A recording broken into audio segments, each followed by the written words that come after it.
Jean and Mark were twins. They were 10 years old, and they were in the same class at their school.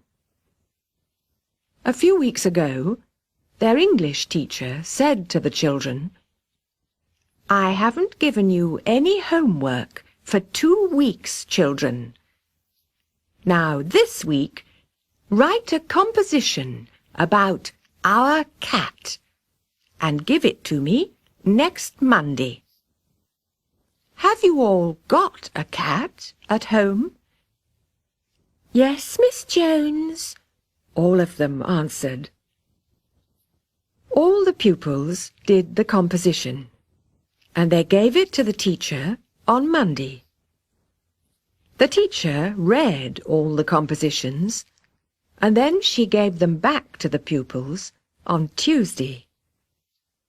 "Jean," she said, "your composition is the same as your brother's."